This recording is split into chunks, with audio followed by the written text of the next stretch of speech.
started. Happy Monday, everyone. So now I am officially recording. Just a little reminder of our world class outcomes. On Thursdays, we focus more on these first two, more of the financial literacy and global awareness. On Mondays, we focus a little bit more on those health and wellness world class outcomes. And it looks like Mike is here, and maybe somebody else might be arriving. Oh, Grace Elizabeth. Okay. All right. So I'm going to go ahead and mute everybody for just a second while you make sure that you're in a quiet room and don't have any background noise. And once you have that done, I'll make sure I unmute everybody so that you guys can answer questions and whatnot. Okay, so today, like I was saying just a second ago, we are going to be focusing on the health and wellness world-class outcomes. So forming ideas by exploring various sources that will help us make healthy decisions. And we're going to definitely do that today. I have a lot of different sources that we're going to look at and analyze. And then forming an idea about the decisions you make and how they might affect the people around you. So, okay, it looks like Adam has arrived. So it looks like we're all here. This is perfect. I'll go ahead and unmute everybody. So just make sure that if you are in a loud place that you mute yourself. Okay. Ms. Bruns? Yes.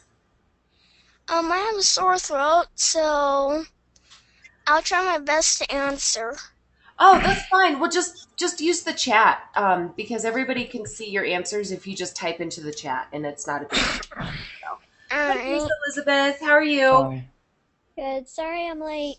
Oh, it's okay. Don't worry about it. We all got a slow start this morning, so Tristan and I and Patrick were analyzing my exercise graph from this morning. But all right. So, as we know, we're going to be discussing past and current states of exercise in the U.S. for both kids and adults. So we're going to just look at graphs, we're going to discuss them, and we're going to comment on them. And that's what it means to analyze. Okay? So it's actually kind of a fun day. We don't have, a ton of things that we're going to have to make or do other than just think. All right, so first graph. Looks like Claire is with us now. Welcome, Claire. Okay, so what I'm showing here, let me try to make this a little bigger. Okay, here is our first set of graphs. Let's look at this top one first. So you notice that obviously it has a key that gives you your different age groups. So 2 to 5-year-olds, which is kind of scary, and really it is, that 2 to 5-year-olds are even in this category, but they are. And 6 to 11-year-olds, and then 12 to 19-year-olds. Across the bottom, you see the different years. So starting in 1974, and then the last one is 2004. But you can just kind of tell by this upward trend that if this is 2004, I'm guessing 2014 is probably up here somewhere. Okay, so let's look at these numbers on the left-hand side. What do you think those numbers represent? They represent how many thousands? Okay, so you think it represents thousands. Anybody think it might represent millions or just thousands for you know what I think it represents looking at the title? I think it actually represents percentages. So let me make a comment of that. Oh, I don't have permission to make comments. Darn it. Here's what you do. Ms. Bruns? Yeah? I have my graph right here. Oh, don't worry. I'm going to make a copy, and so I'll have my own, and then I'll be able to comment on it. All right. Yep. So that's what you guys need to do, by the way, if you ever don't have permission to comment on something because I'm the owner or whatever, and you have to do your own. Just make a copy of it. Okay. Okay, so the first graph shows percentages of different age groups that are considered overweight in the US. That's a big key there. Um, okay, so somebody else. I've kind of already explained the graph a little bit. Somebody else tell me what they're thinking when they're looking at this first one. Well, I think I might know. Okay, go ahead. It's just a what do you think type of question. So, Oh, well, I think that it's showing how many, clearly from the top of the title it says overweight children. So I'm pretty sure it's about children, the percentages of children in the world that are overweight. actually, it's only the United States. So, what trend do you notice as the years go on? Well, could you make it bigger, please? Yes, I'll make it bigger. That's really big now. Alright, so clearly in 1974, there weren't that many overweight kids. Right. And in 1980, it's basically the same thing. 1994, though, Sorry about that. it went big. It started to jump quite a bit. And And in 2000, mhm, it went high. And in 2002, it went a tad higher. And in 2004, it skyrocketed. yeah, absolutely. So that's what you would call a trend. So if I asked you, or you were taking one of those big tests that you all take, what is the trend that you notice in this graph?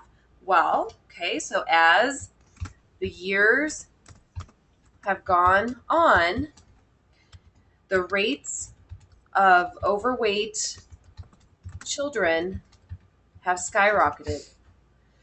Now, let me take it one step further. Why do you think that is?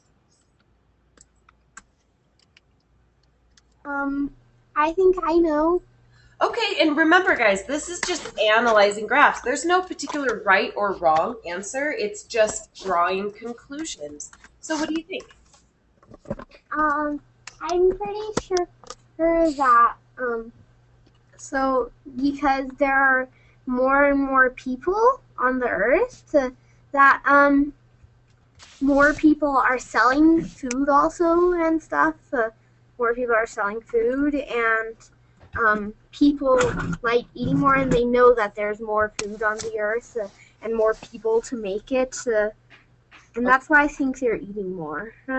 Okay, so there are more people who are also eating more. And what do you think about the quality and portion sizes? Anybody have a thought about that?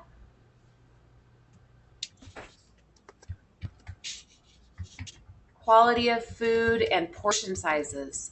Anyone want to take a guess about how that's changed? Maybe they're making more, right, bigger portions. They're taking bigger portions of food. They absolutely are. I will tell you that that is a fact. If you look at, let's just give the example of McDonald's, and I'm not saying McDonald's is bad, but I just know that there is an example of this.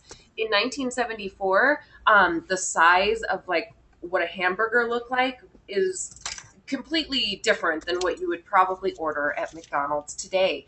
Things like double cheeseburger whoppers or whatever they're called didn't even exist. You couldn't even order those back in the 70s.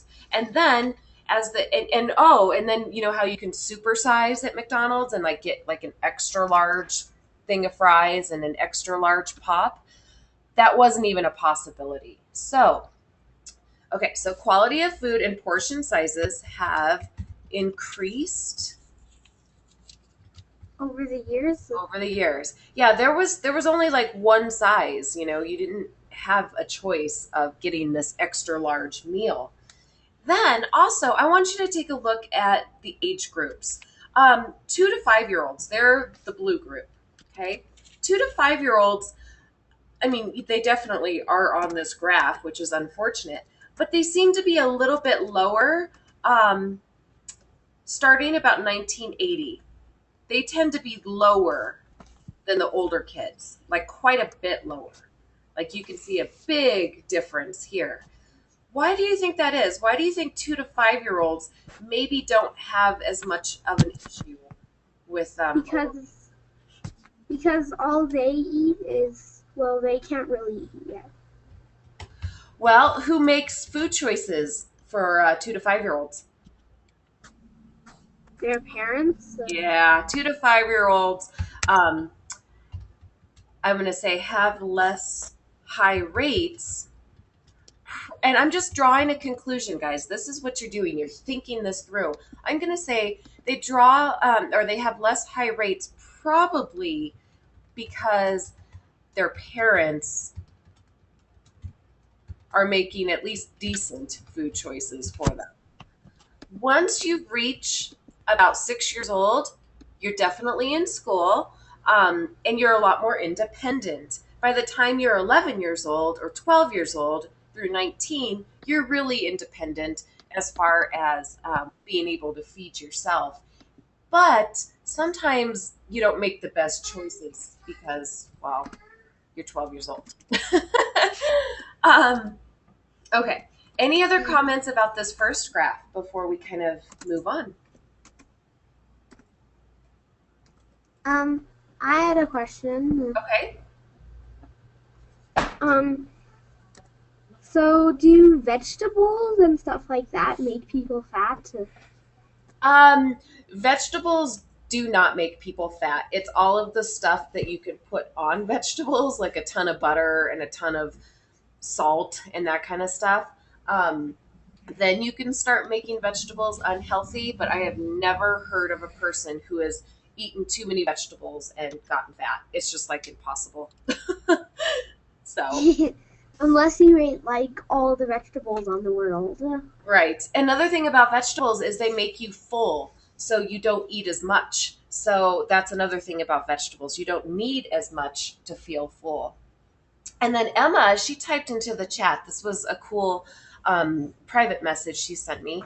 She said, I noticed that the year I was born, children just didn't care about what they ate anymore, so they got overweight. And honestly, that's been kind of the trend. As the years have gone on, kids, I wouldn't say maybe care less, but they have more choices, and all of those choices aren't the best. Also, another thing that has changed back in 1974, kids used to play outside a lot. Number one, I don't think safety was as big of a concern. And we, obviously back in the 70s and 80s, there weren't things like um, PlayStations and, computers even. So think of life before a computer or before a PlayStation. What Well, did you? actually, Miss Bruns, Uh-huh.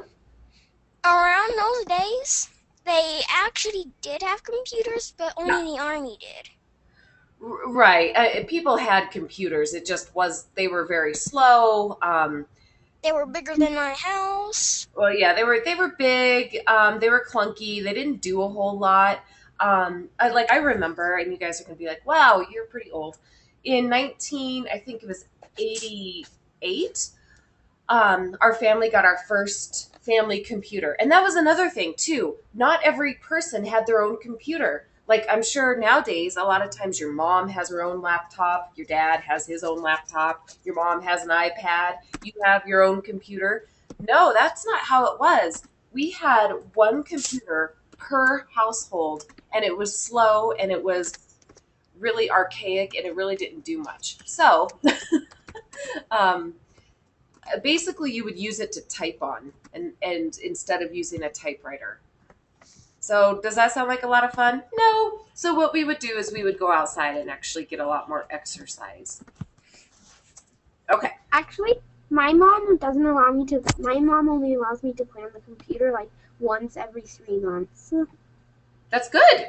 That's actually good. That means, she's conscious of it. And it's not a bad thing if you play on your computer. It's just, a different age group or a different time period that we live in, and things have changed. So, okay, here we go. We're going to look at another graph, and this one is pretty cool. This one shows different states. So, this is currently, where Colorado compares to the rest of the country. And it's actually really good for Colorado. Colorado, Utah, and Wyoming have some of the lowest rates of overweight or obese children. Um, Yay! yeah, why do you think that is? Let's comment on that. Why do you think Colorado has some of the Oh, lowest rates? I know. Okay. Because Colorado, Utah, and Wyoming, um, all people, um, like, because these places are more for athletic sports and stuff and like tourist towns, Mhm. and all you're doing, you're like seeing things and you're trying new things and skiing, and yeah, I go skiing like 3 times a week and stuff. Exactly. Our states, especially Colorado, there's a lot of outdoor activity. We have a lot of trails outside. We have a lot of ski resorts. We have a lot. Well, we have pretty decent weather too. Some of these other states over here like get a ton of rain, um, but we don't. Like we actually can go outside quite a bit. Um, why do you think a state like Kentucky or West Virginia, or and this is the District of Columbia, so Washington D.C., have such high rates of obesity? Um, Because in Kentucky and Washington, they probably don't have that much crops there Oh, so you think that or they crop may fields. okay, so you think that they don't eat as healthy of foods? They don't have access to healthy foods? Right. Okay. So West Virginia and DC might not have access to healthy foods, and so maybe they eat more processed like junk food. Uh-huh. Okay. And that's very true. So it basically seems like they don't have a choice. oh, I heard an oh, what do you think? Um, I think that because those places are more bigger towns and stuff, bigger places, and they have more fast food restaurants and places where junk food is sold, while in Colorado, Utah, and Wyoming, and there aren't that many because it's more small tourist towns. Oh, okay. So maybe the blue and dark blue states have more fast food restaurants, and actually, that's probably true. So they just don't eat as well. What do you think about their weather? Do you think their weather and their climate has any impact? Yeah, because it's probably really hot or always raining there. It is. Those particular states are pretty hot, pretty muggy. They don't have a whole lot of well, I mean, Kentucky and West Virginia, they just don't have as many like health gyms and um, you know, healthy food options and that kind of stuff. So people obviously will get overweight a lot easier. Look at the South. The South is pretty blue. What do you think about the southern part of the United States? Why might that be? I know, Okay, go ahead.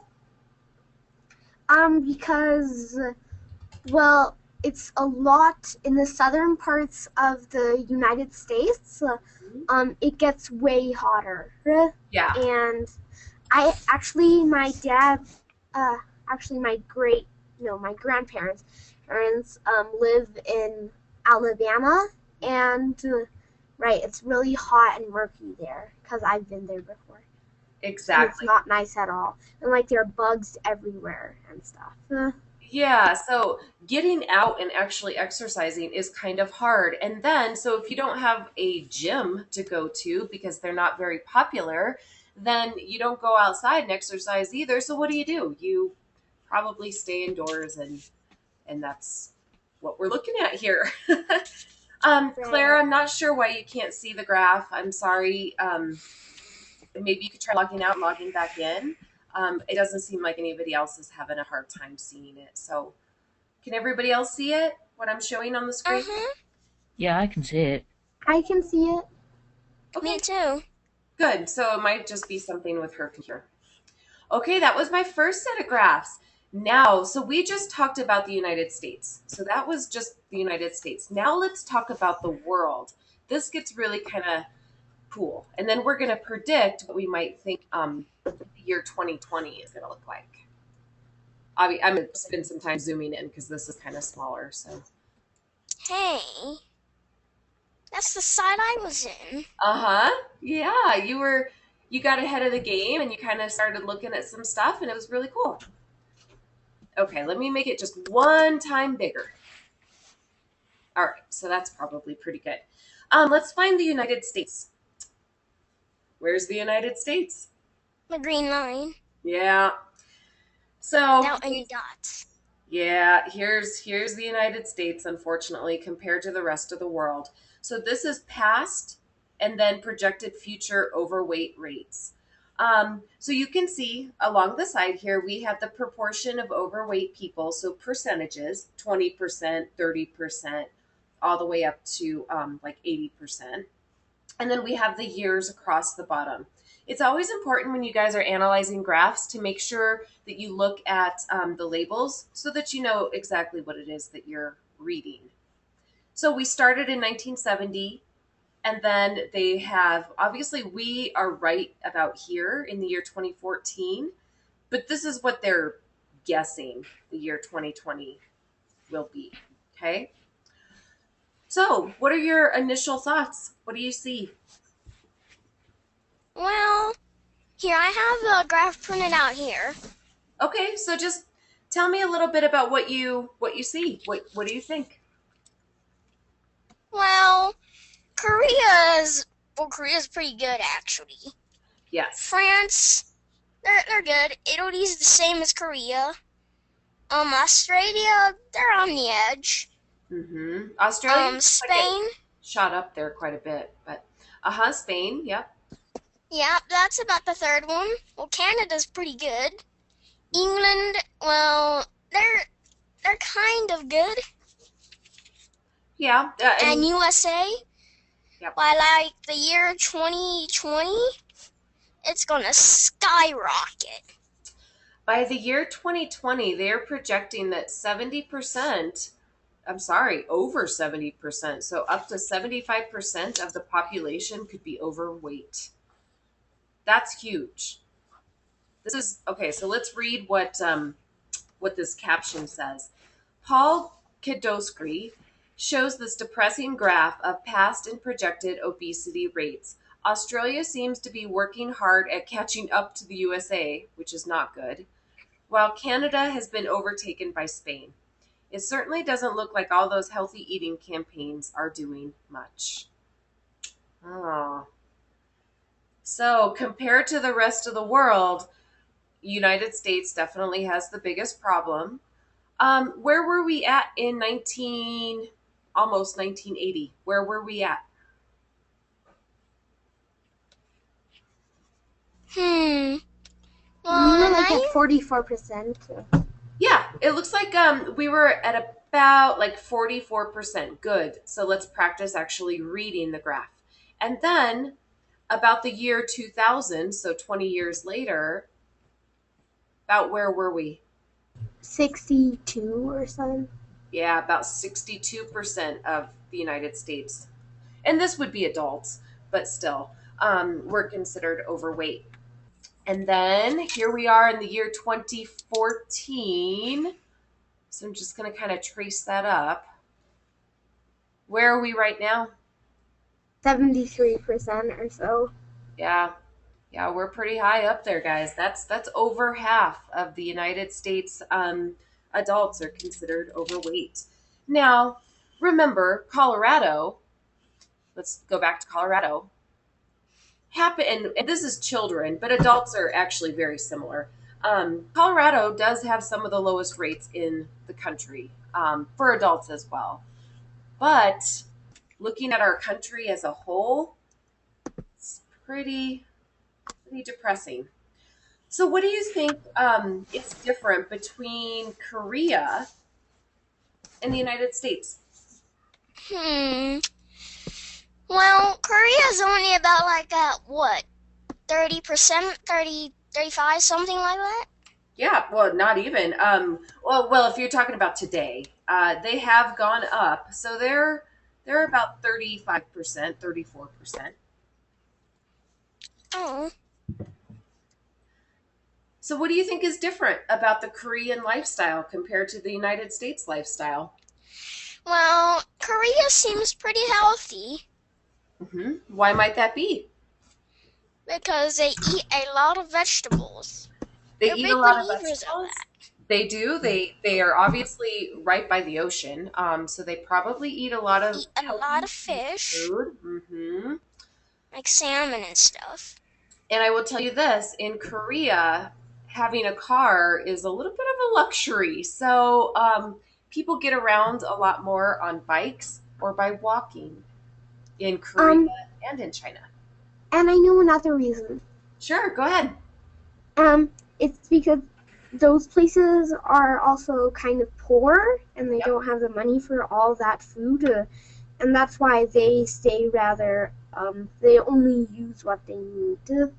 That's exactly right. That's another big important reason. There are some countries that their government is just not quite as friendly, I guess would be the way to say it, as ours in the United States. And so they kind of keep people poor. And, they obviously don't have access to the same type of, supermarkets and that kind of stuff like we do. So they get their food in other ways. A lot of times, these people are responsible for growing their own food or fishing for their own food. So that's kind of healthy, though. I mean, so it's good and bad. It's obviously not very convenient because it's a lot more convenient to just go to the store and buy a bag of chips, but it's also not as healthy as you can see. um, Here's something that I want you to be aware of. As you move from like Korea to Europe, France and Italy, to Australia and Austria, to more Europe and Canada, what do you think might change as you move from Korea into Europe and then Canada?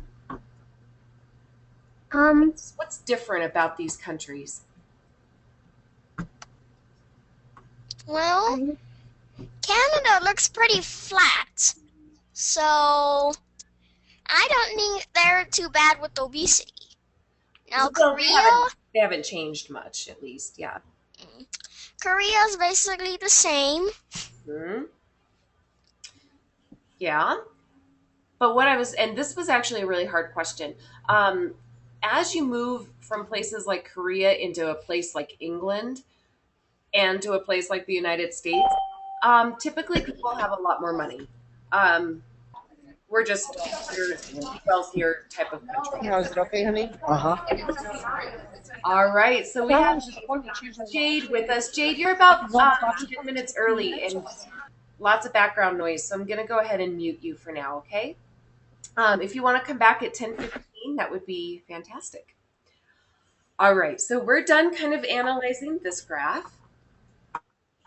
Let's move on to another one. See, this is kind of fun. Really, the point of today is, can you think? Can you draw conclusions about these different areas of the world? I'll zoom in. That we're studying. Oops, I zoomed out. In. Okay, I'm trying to make it as big as I can. All right. Okay, so here we have two different versions. We could look at adults or children. So let's look at children first. Okay, so what you see are countries' percentages of children that are obese. So obviously, these light colors or no color at all means that there's very little obesity. And the darker blue it is, the higher rate. So, what do you see when you look at this map of the world? There's one really dark blue spot And where would that be, Tristan? in North America. Yeah, North America definitely has the highest rate of obesity. So is it because it's like the richest place or something? Yes, a lot of times, the more wealth a country has, the more opportunity people have to buy lots of food. um, think of a store that's in, if you were to live right here smack in the middle of Africa, or this is the Democratic Republic of Congo. Do you think they really have a grocery store right down the street? Nope. Nope, They have to hunt. they do. They do. These people often have to hunt for their food or grow their food. Grace Elizabeth, obese means overweight. Actually, obese, let me just kind of show you this visually. Okay, so you have underweight. Oops. Then comes normal weight. Then comes overweight. And there's a percentage for each one of those. And then the worst is called obese. So there's like four different. So, Miss Bruns, Uh huh. underweight is like, well, you're basically a little twig. Yeah, and it's kind of sad but true. A lot of these African nations that I'm kind of highlighting here um, have very underweight children and adults. Why might that be? Well, Well, they just because don't have good weather or anything. No, they don't. They don't have very good weather a lot of times, so they can't grow as much because sometimes it's either like a rainforest or desert. So, yeah, weather has a lot to do with it. but Miss Bruns, Uh huh. in the other states like Asia, they're really really good, like light blue. Yeah, And the Asia. reason because of that is because they grow lots and lots of foods, Mhm. and well, basically I don't think they know what a hamburger is. No, they really don't. In Asia, number one, a It's lot. all just rice and Mhm. uh, vegetables. That's Yep, basically it. and fish. And like we were talking about earlier, a lot of people don't have cars in some of these bigger Asian countries or smaller Asian countries as well. And I They don't even think they have a bike. no. Sometimes, I mean, bikes would be, and bikes are a good form of exercise. So that was the children. The adult graphs are obviously very similar. So, So most of the time they're just walking. hmm they get a lot more exercise by walking. So, if they need to go somewhere, that's how they do it. They either ride their bike or walk, or they don't go. So there would Oh, be but no traveling across town for them if they couldn't do it by foot, basically. So. um, but what I see is that with adults, Asia is different. Yeah. So, what did you notice changed about Asia? Um, the kids were really not obese, but the adults want they're adults in Asia. They're more. They have a lot more. Yeah, you're right. It did change quite a bit for the adults. So the adults, you know, they probably don't get as much good exercise or access to good food. So Miss Bruns, Uh huh. basically as Asia started to evolve, what I'm trying to say is they started besides the vegetables, I guess they got tired of it, and then they started to discover greases. Yeah, yeah. Well, that could be. They um, maybe they give most of the good food to their kids if that's all they could afford. And they eat more of the junk processed because typically junk food is actually cheaper, believe it or not, than healthy food. So, And the smaller states of Asia are really healthy. right. So, yeah, lots of interesting differences in different parts of the world. All right, let's look at this article. Got lots of things to look at today. It's pretty cool. But I have one question. Sure. About how much should children that are weigh? I mean, in our country. Oh, okay. So I think we had that on this graph, didn't we? So are you talking about percentages of obese children or in the United States? No, what I mean is how much should we weigh to be normal, like not too obese and not too skinny. Yeah, I think we probably should be in this 5 to 10% range for all of the United States, because there are just some people who, no matter what they do, they're always going to be a little bigger, or they have other health issues that restrict exercise for them and that kind of thing. So if we saw the entire United States under 10%, we would be doing pretty good, like the rest of the world, or other parts of the world, I should say. Does that make sense? Yeah. So we So really we should should be be. looking for more yellow. So all kids should weigh about, I don't know, 70 pounds or something. Well, how much you should weigh Like actually, around 64, right? well, it depends on your height, it depends on your age, and it depends on your gender. So lots of different ways to determine, and I will teach you very shortly how to do that. uh, Didn't you say that when Lizzie was a Gretchen, she didn't like the meeting? No, oh, okay. So we got some background noise again. That's okay. Um, so what we are going to do, and we're going to have to continue this next Monday because I don't want to give you guys any more homework, because you had a little bit of homework to complete for Thursday. Um, we're going to continue. We're going to start right here with Article D. So we'll talk about obesity trends, and then I'm going to help you do something called calculating your BMI, body mass index. Okay, so we'll do my example,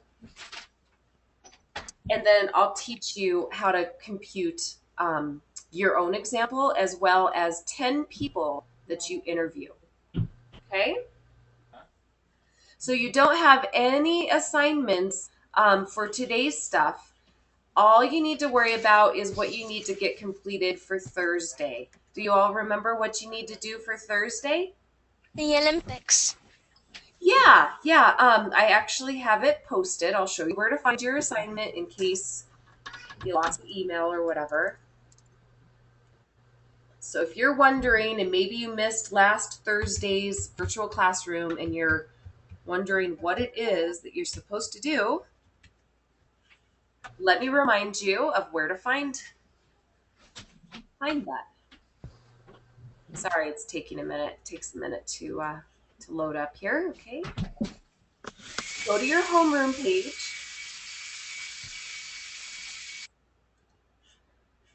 And here you go. So here is your homeroom page, and it looks the same for 4th, 5th, and 6th graders. And I will unmute you in just a second so that you can ask your question, Emma. And here's what you need to have done by Thursday. Okay, so now everybody's unmuted. Emma, go ahead and ask your question.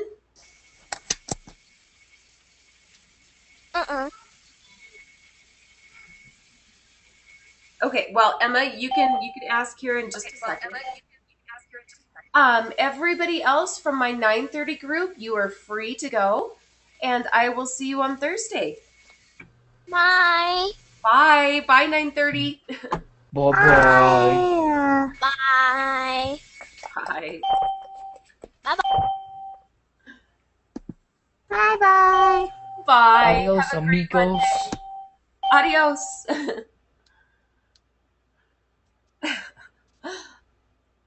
All right. So we have my 10-15ers who are now showing up, which is great.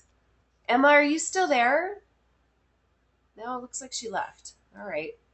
Thought she had a question, but whatever. All right. Hello, 10-15 group. Hi. We have a couple of minutes and then we'll start getting into today's stuff. What you're looking at here is your homeroom page. Just, reminders of any kind of virtual classroom assignments that you might have, and what you need to have done by Thursday. So, yeah. Today's lesson is actually kind of fun, kind of easy. It's a little bit more of just talking and drawing conclusions, and you're not going to have any homework after today's virtual classroom. So give yourself a big smile. Yay!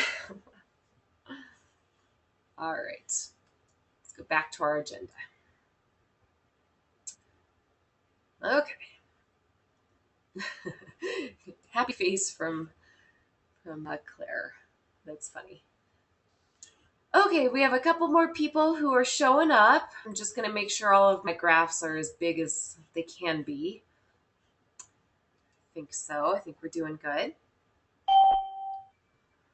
Okay, so we have Charlie, we have Clara, we have Jade, and Lucas just showed up. I know Tyler V will probably be here, so let's just wait 1 minute for Tyler. Hi, Lucas. Hi. You guys want to see something pretty cool since we're talking about exercise? Let me show you what I did today, and I'm so proud of myself. At 6:15 in the morning. This is an hour-long workout, and this is my heart rate. I was attached, to a heart rate monitor or whatever, and so you can see how hard I was working. So, yeah, over here I spent 21% of that hour in the hard zone. So that's pretty intense. I spent most of my time in the moderate zone. So that was, working pretty intensely. I spent a little bit of time, I guess, goofing around here in the light zone. And then here you could see obviously where I went and got a water break. So, yeah. I thought it kind of fit in with what we're doing today since we are analyzing graphs and reading graphs. So here's a real life graph for you. Yeah, my maximum heart rate looks like I got myself up to 179. Pretty good. Cool. If I would have been at 197, then I probably would have had a heart attack and died. So you don't want that. A little too far. Yeah, you just want to be maybe around here. Cool. All right, so Corbin is with us now. Awesome. And Tyler V has shown up. Perfect. So we'll stop looking at my graph and we'll go ahead and jump in and get started. Okay. Oh yeah, go ahead. One thing, me and my mom were wondering, when I go to try to do the quiz, that little knowledge quiz for the states and stuff like that, when I go to try to do it, it asks for a password and a username, and I'm not allowed to take the knowledge test. Is there something I can do about that? Knowledge quiz? Oh, Yeah, I the know what you're knowledge talking quiz, about. yeah. Oh, from our Olympics book. Yes. Okay, yeah. Send me an email and I will reply back to you with that password. Okay. Okay. All right. Thank Cool. you. Yeah, no problem. Okay. Oh, and Jaden is here now too. Perfect. So while I go over these world-class outcomes and Jaden is showing up, I'm just going to mute everybody and then I'll turn your microphones back on. On Thursdays, we focus more on these two first world-class outcomes, more on the financial literacy and global awareness stuff. Today, so Mondays, we focus a little bit more on our health and wellness outcomes. So we're going to be forming ideas by exploring various sources to help us make healthy decisions. Hi, Jaden. And then forming ideas about the decisions you make and how they affect others in relation to health. Okay, One more thing I was going to, yeah, so many faces. Some people like to turn on their webcam so that they can, um, well, number one, maybe just be seen or raise their hand to answer questions. Um, this was confusing for the last group of kiddos. I don't know if you guys are aware of it or not, but when we analyze these graphs today, you'll need to be aware that there are different categories. So there's obviously an underweight category. There's a normal weight category, which I'm going to highlight because that's where you want to be. There's an overweight category, and then the worst category is called obese. Okay, so I just want you to be aware that there are 4 different, basically, zones that you can be in. Okay, so I'm going to turn on your microphones. Any questions before we jump in and get started today? Nope, we're good? Okay. All right, so just make sure if you have any background noise or whatever to mute yourself and to keep your chat on topic.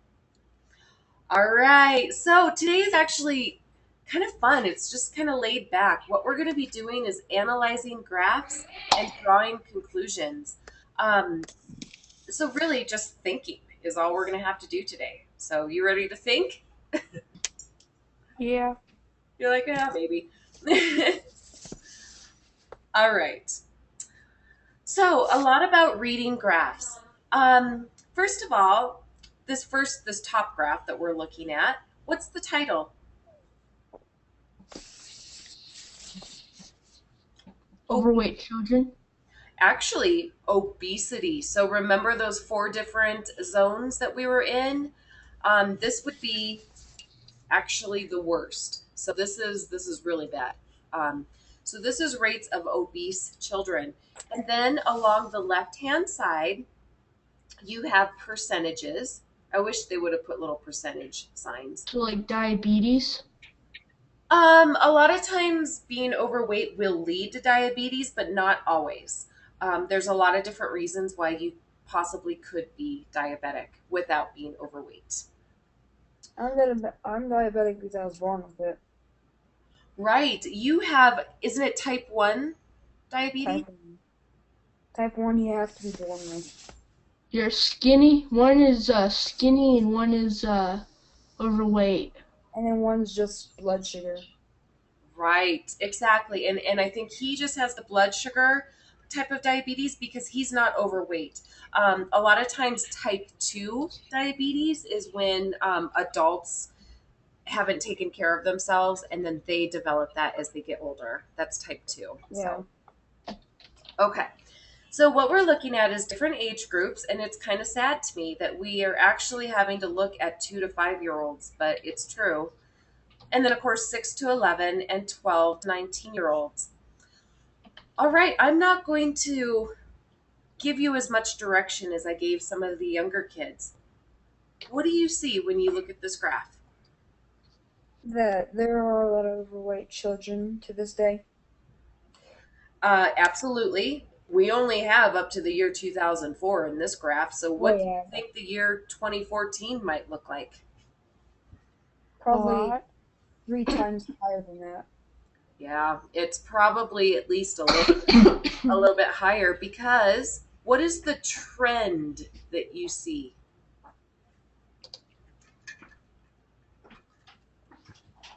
Trend is a word that describes what is happening in a graph. So if they ever ask you on a test, what is the trend, or can you describe the trend that you see? Well, It gets higher. it gets higher, exactly. As the years have progressed, so we have 1974 to 2004. So over these 30 years, the trend has increased. Why do you think that might be? Because more junk food is coming out. Yep.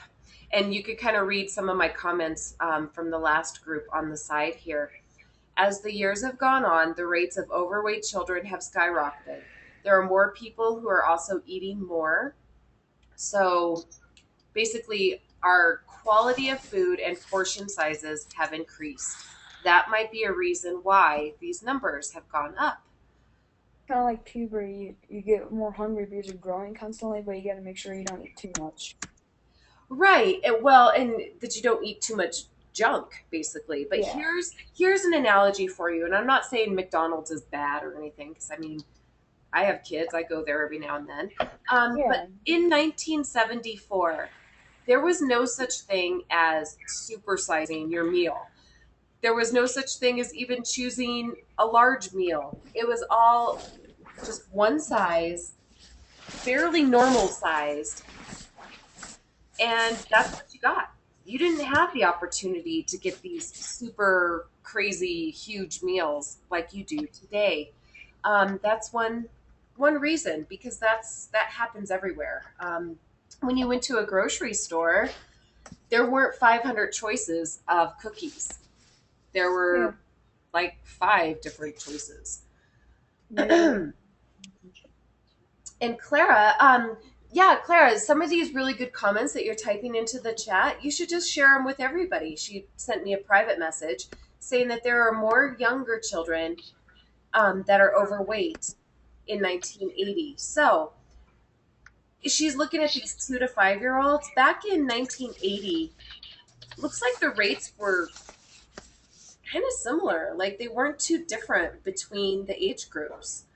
Like if you were an overweight kid, like young kid, you were, probably an overweight elementary school kid and then an overweight teenager. But starting about 1994, what do you notice? What started to change?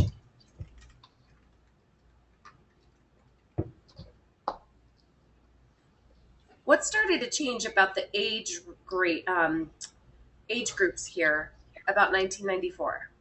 The 6 to 11-year-olds kept getting higher.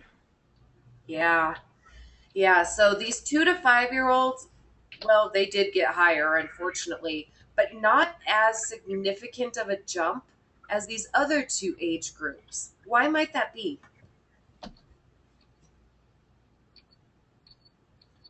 Why might that be? Why might it have gotten so much worse for 6 to 11 and 12 to 19-year-olds? Mm, because of their puberty making them starving a lot. That's possible.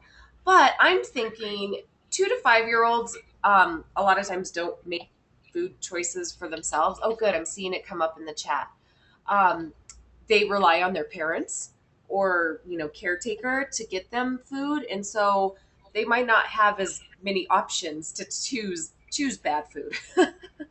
um, Yeah, it seems like by the time you are in elementary school, you're kind of making choices for yourself. And so perhaps they're not the best choices. Yeah, maybe like they're excited that they're allowed to choose their own food. right, exactly. But sometimes they just don't make great Oh, choices. good choices at all. Yep. All right. Any other comments on this first graph before we analyze our second graph?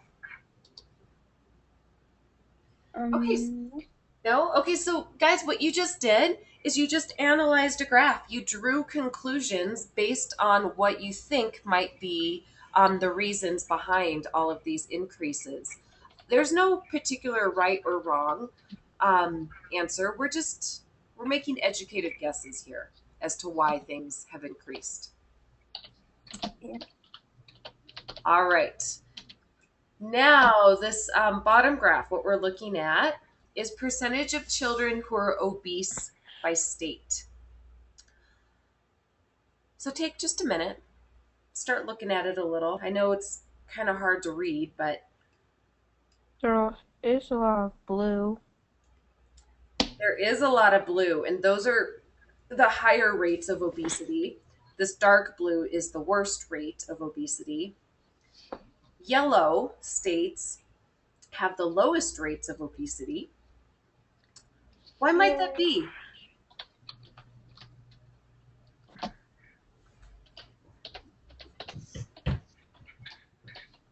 I'm going to let you guys think for a minute. Why do you think, let's just start with Colorado. Why do you think Colorado has some of the lowest rates of obesity?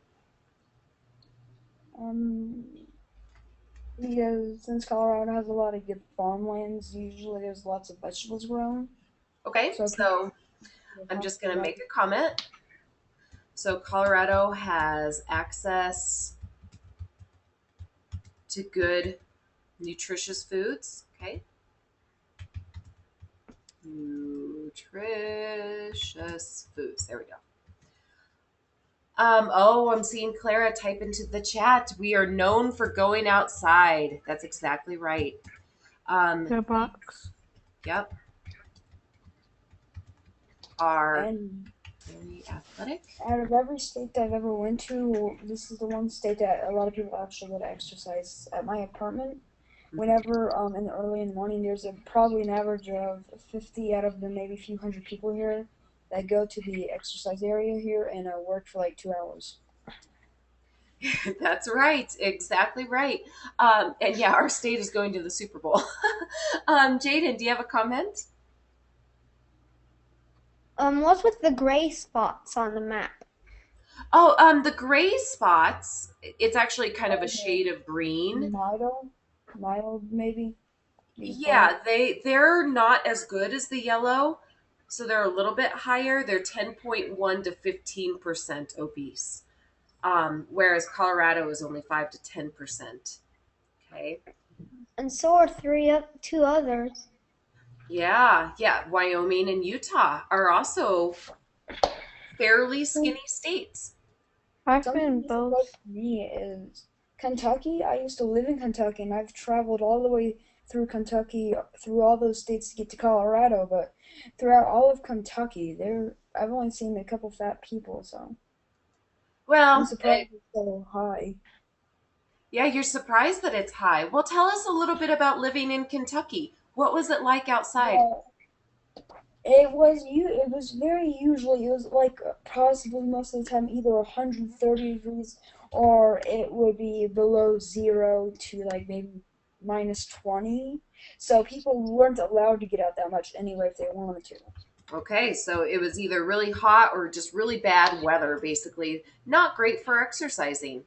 Um, Yeah, once right where I lived, right in the neighborhood, right in the middle of Kentucky, there was a storm so bad that it knocked a tree almost to our house.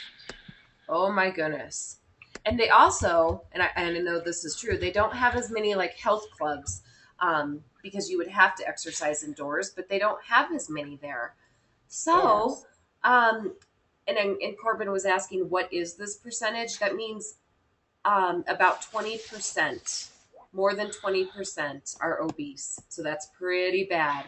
So Kentucky, West Virginia, and the District of Columbia are the most overweight areas of the country. Yeah. And Clara just sent another message here in Colorado. There's always people, outside on trails because we have a lot of trails, Yeah. outside walking around. Good. Somewhere up here, like North Dakota, when it's always like 2 degrees outside, do you think that they have many outdoor trails? No, No. don't think so. Let me just read the percentages for you because I know they're kind of hard. The yellow is 5 to 10%. The greenish gray or whatever is 10.1 to 15%. The blue is 15.1 to 20%. And then the above 20% is this dark blue. Okay. Plus. All right. So this was just a little look at the United States. We're going to take it a step further. Oh, hey, Miss Bruns, I'm sorry, I almost forgot to ask one other thing. Sure. Is there a new school called JD? Because I got a random email asking why was I homeschooled by JD something. I have no idea what you're talking Yeah, about. because I don't know if someone maybe has like a nickname. I don't know.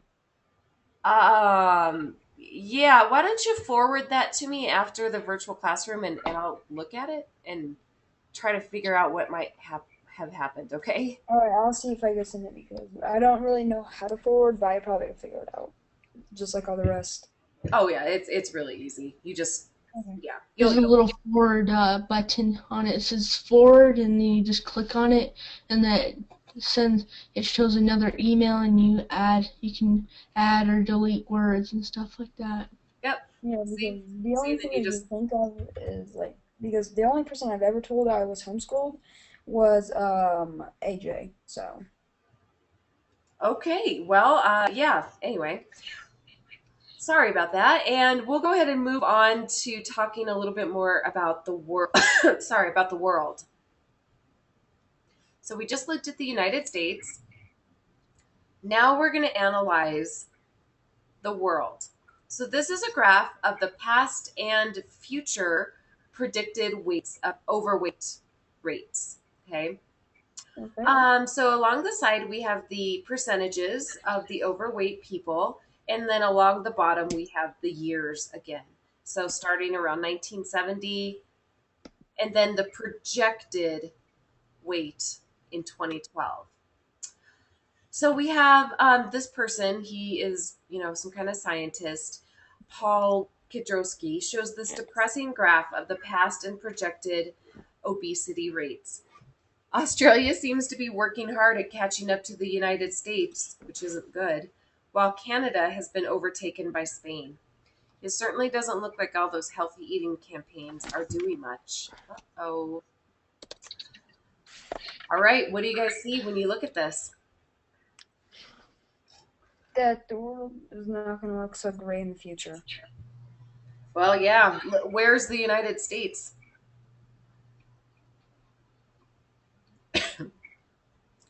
Yeah, Claire just said bad. The United States obviously has the highest rate. Okay, here we are, and there we are. We are definitely on top. Who has the lowest rate? I'm trying Korea. to see. Korea. It's hard to see because my screen's not so zoomed in, so it's hard to see. Oh, sorry. Well, yeah. Okay, so that's Korea. I'll just kind of read them out for you. This is Okay. France. This is Italy. This turquoise is Italy. Australia, unfortunately, had a big jump here, but that's Australia. We have Austria in purple. They seem to have kind of stayed the same. Spain, Canada's orange, and then England is right below us in red. Yeah, we went down a little bit in 19. It looks like about 1980 went down about 1979, but then we shot right back up. What do you think is different between the lifestyle in a place like Korea with the lifestyle in a place like the United States?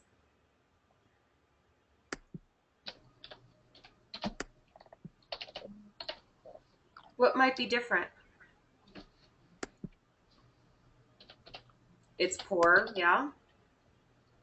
They do eat a little bit healthier in Korea, because a lot Well, of times they either have to make their own food, like grow their own food, or catch their own fish to eat. hmm Do you think they have access to as many supermarkets and fast food restaurants in Korea? no. No. I'm just telling you, they definitely do not. um, but then think about a place like England. England is kind of similar to the United States.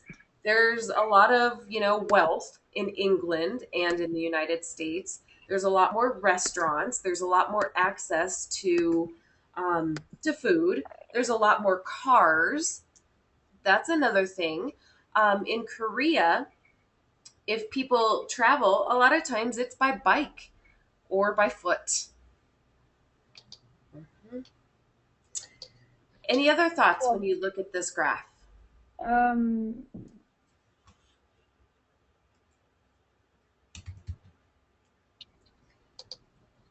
Clara asked a question about being underweight.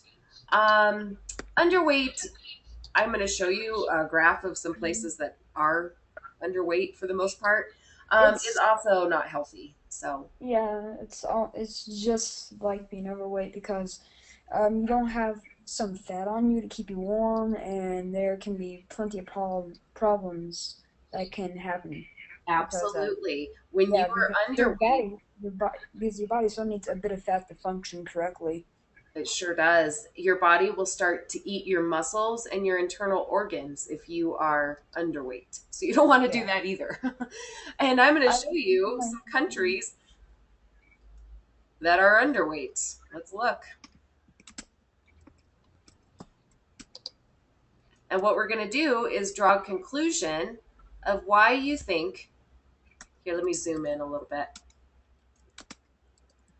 Why you think some countries are so overweight and some countries are so underweight. So here we are. We're looking at adults. And then I could look at children here in a second. It's not much different, to be honest. Along the bottom, you see the percentage of adults with obesity. Now remember, obesity is the worst. It's not even overweight. That's like beyond overweight. Where do you see the highest percentage? I'm trying to see. Um, Mostly North America, Yep, North America. but South America is completely. No, Yep, North America's not doing too great either. But why do you think North America has the highest percentage of adults with obesity?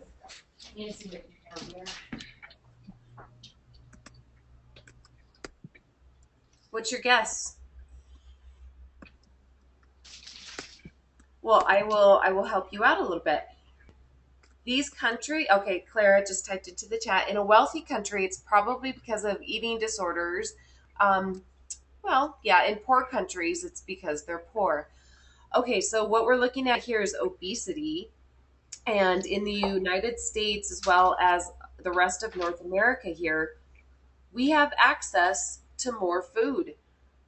The wealthier we are, the more food that a country will have. And it's not always good food.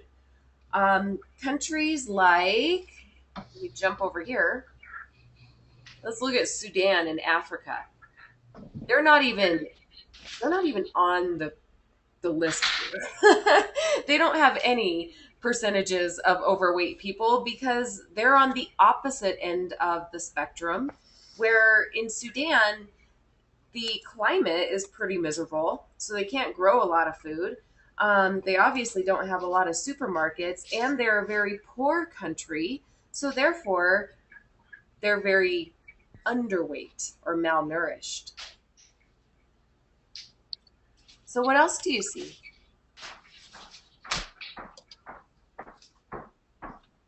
Australia looks like they have some pretty high rates of obesity. Let's look at Yeah, children. probably because Australia has a lot of fashion models. They try to make themselves skinny.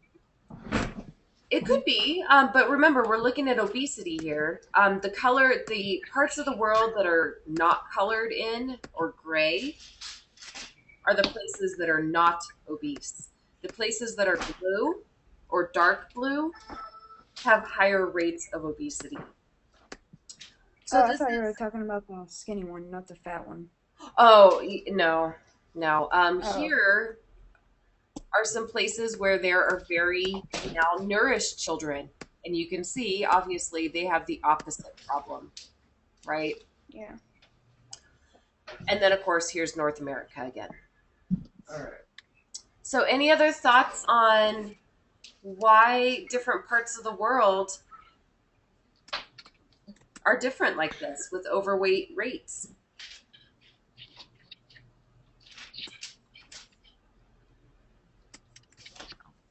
I think some people are typing. So, wealth has a lot to do with it. Education has a lot to do with it. Good. And so I'm getting some other answers into the chat. So it seems like we can draw the conclusion that the wealthier that a country is, the more access to food that they have, food and cars, and the poorer that a country is, the more that they have to, either walk, ride their bike, and do not have as much access to food or fast food. All right. Okay. Now turn your microphones back on. And here we have an article about obesity trends. Okay, so I'm going to try to make this as big as I can without making it fuzzy because I make it too big.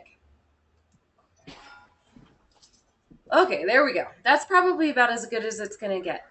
Do I have a volunteer to read that first paragraph?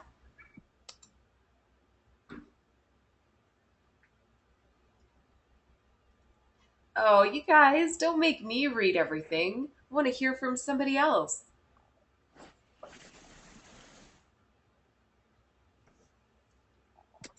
All right, so here's what we'll do instead. Okay, go ahead, Tyler, dude.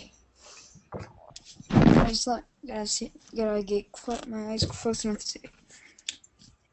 In 1990, obesity adults made up less than 15% of the population in most United States.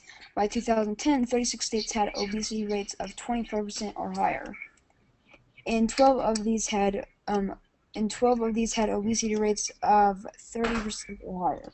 Okay, so stop right there for a second and just take a look at the map. So this is 2010, which is closer than that other map because we're in 2014. So again, Colorado is still pretty decent. You obviously want to be in these light blue because those are the lower rates. You can hardly see that, I know. But just know that if you're dark red, that's the worst. Okay. Anybody want to read the next paragraph for us?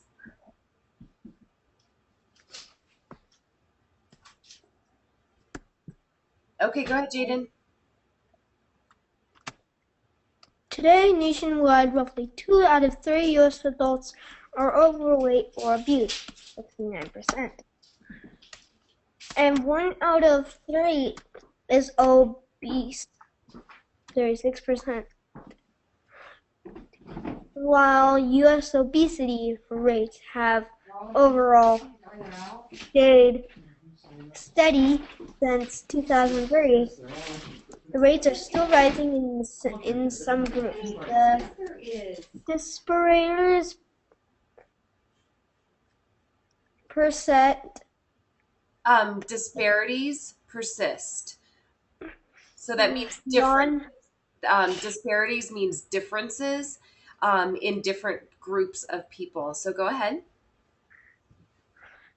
Non-Hispanic, Black, Hispanic, the Mexican American adults have higher rates of obesity than non-Hispanic white adults. Huh. And I wonder why that is. It could be because look at the areas of the country that are dark red or at least red. I know that a lot of African American people and Hispanic people and Mexican American people, because here's Mexico right below us, right? Live down here closer in the south. Mm-hmm. Okay.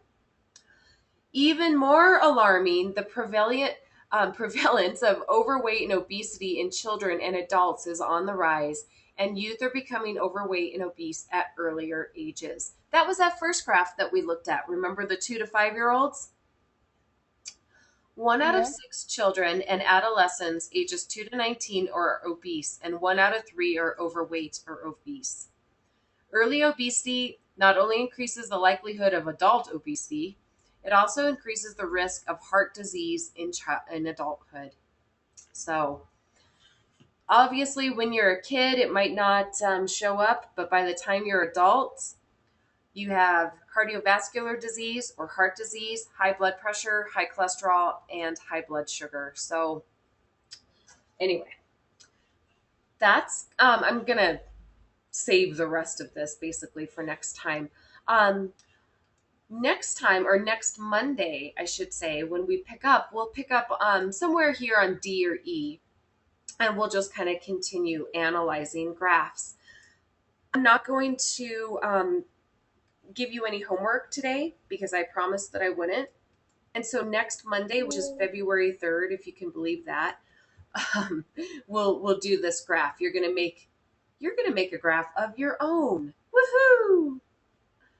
Get excited. Pretty cool. Yay! So what I will teach Welcome. you next Monday, and I cannot believe I'm actually showing my weight and my height, but whatever. I'm over it.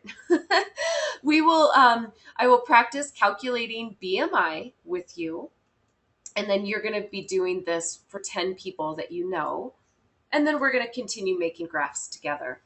Yes, go ahead, Lucas.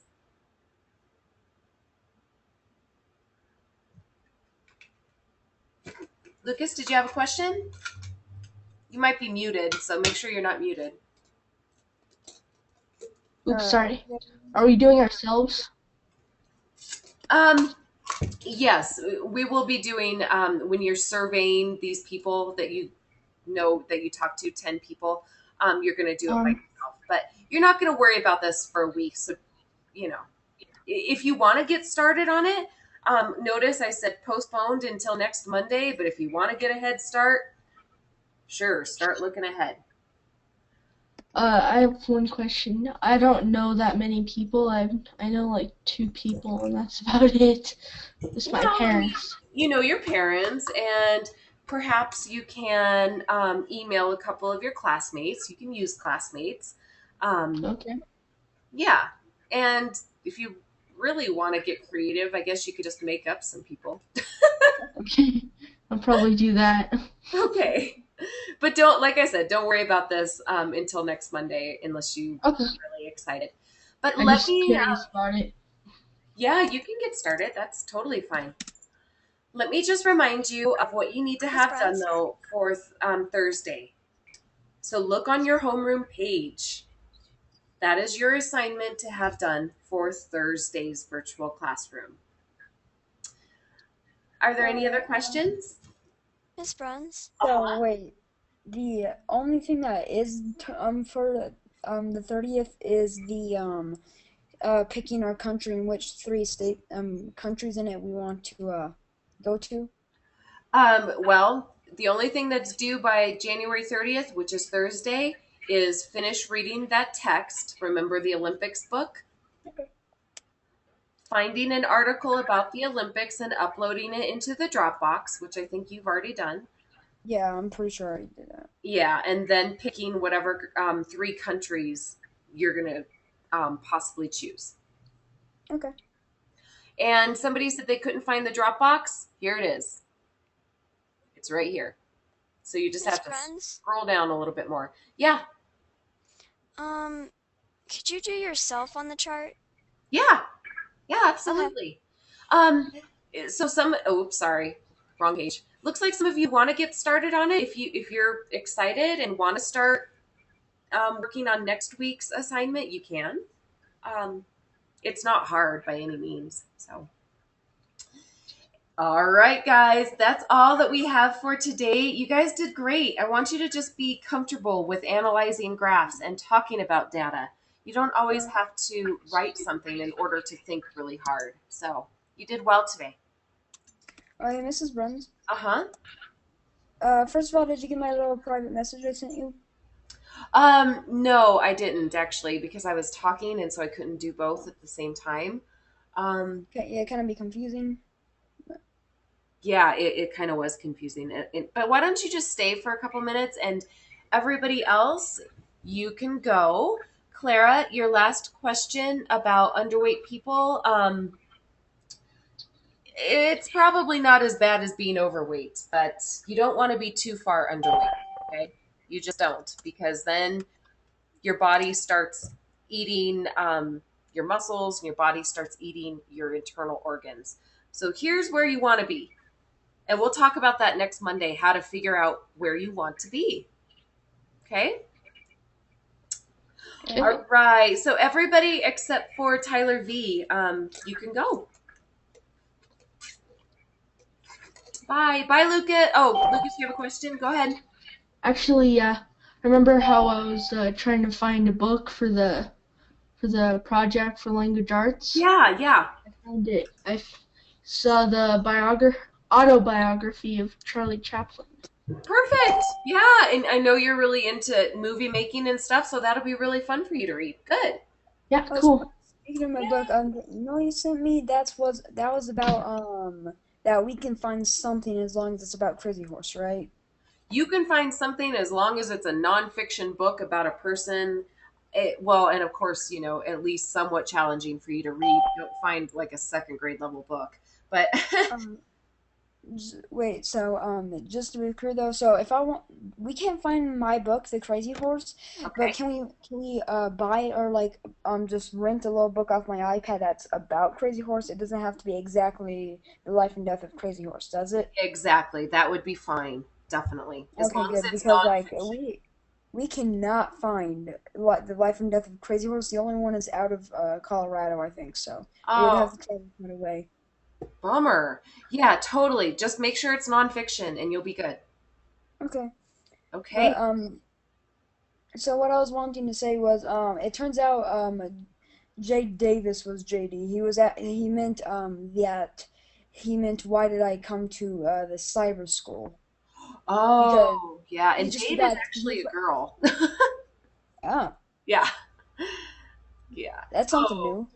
yeah, I know. Okay. It's an interesting name, but oh, she just wanted to know why you came to cyber school. Well, she's a new kid, so Yeah, she she probably she wants to forgot share. she forgot to enter the online part, so it was just homeschool. I'm like, how'd you figure out about that? Because I said I used to be at school a lot at home, but I never said I was homeschooled. So I'm like, I'm Oh, confused because I know it wasn't AJ because it's AJ, not DJ. I So see. I think yeah, she meant online school. She probably wants to share her story with you because I think she came here because she might have had some problems like with bullying and that kind of thing. So she mm, probably was just curious about why other kids come to online school. So yeah.